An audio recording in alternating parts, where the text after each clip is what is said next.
Facebook provides a large area at the opening of your page which they refer to as the cover. So the first thing to do to provide some impact is to add a cover image to your page. Click on the Add a Cover link. You can upload an image or photo or use a photo that's already been uploaded to Facebook. The correct dimensions are 851 by 315 pixels. If the picture differs from this, Facebook will automatically adjust it and you'll have an opportunity to tweak it a bit. So you can reposition the cover, or if you're happy with it, just click Save Changes and you'll be good to go. And here's what our page looks like with the new cover. It's a pretty easy process to change it, and you can regularly change the cover. It's a great way to highlight special promotions, new titles, or other things that are happening that are topical. But beware that Facebook has strict rules about what you can and can't do with the cover, and in particular there are 4 key things you need to keep in mind. You can't use the cover to display anything to do with price or purchase information. You can't provide contact information, including things like your web address or an email. You can't refer to any Facebook features such as like this page or share, and you can't include calls to action, things like get it now, tell your friends.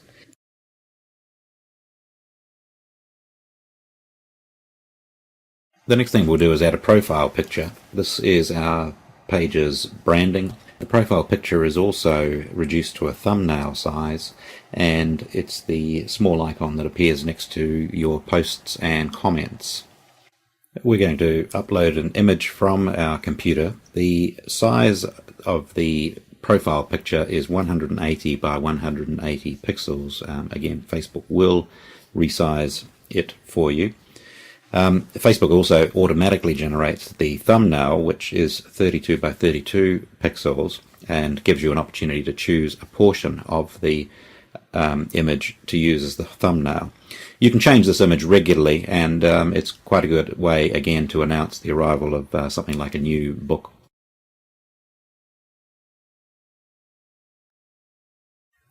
So our page is starting to look pretty good. Let's look now at what we can do to make the content stand out. We'll look at 3 techniques that you will find useful and easy to implement. We've added some content to the site. Let's just scroll down and take a look. What we'll do with these, this is the 2-column timeline.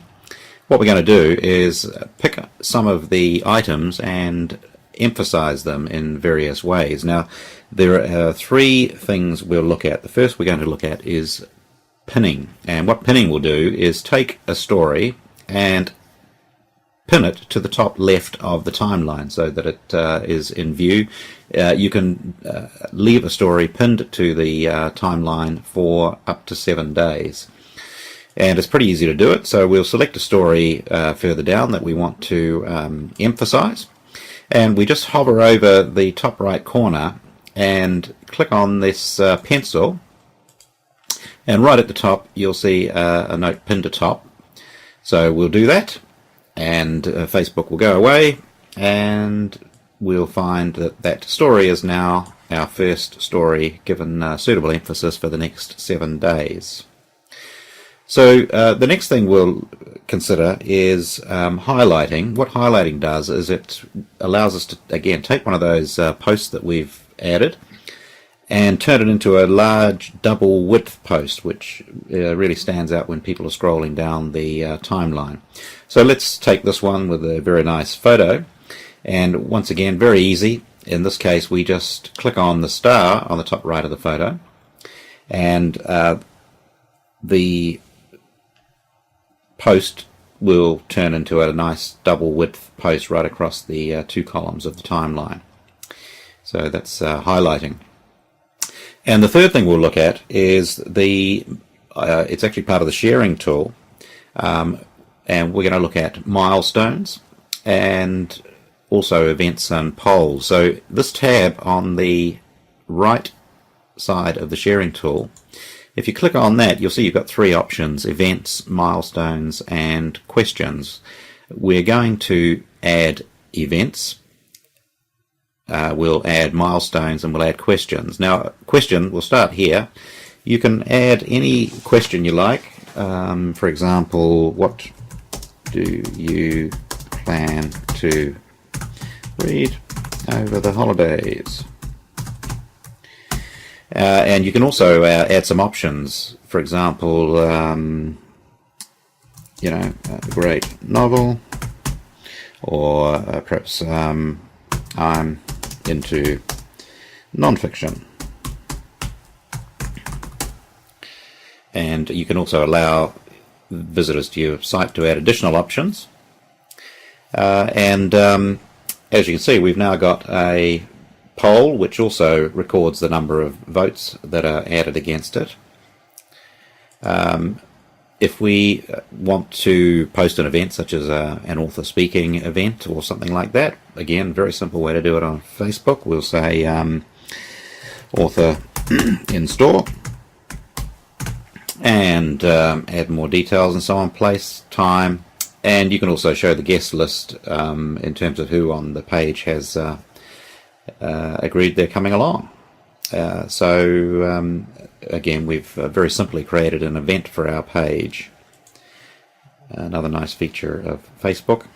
And the final item we'll show you is a milestone. Now, milestones are those kinds of things that you want to sort of leave on your timeline for a while and emphasize. Facebook, again, produces them double width and larger, 843 by 403 pixels. So they're nice, big, bold photos with a story attached. We won't create one here. You can play with it yourself. But again, these are set in a particular date and time and allow you to record those key events such as the launch of a new book. Okay, so with those three items, we can really make the posts stand out, and we've now got a pretty good looking and very valuable Facebook page.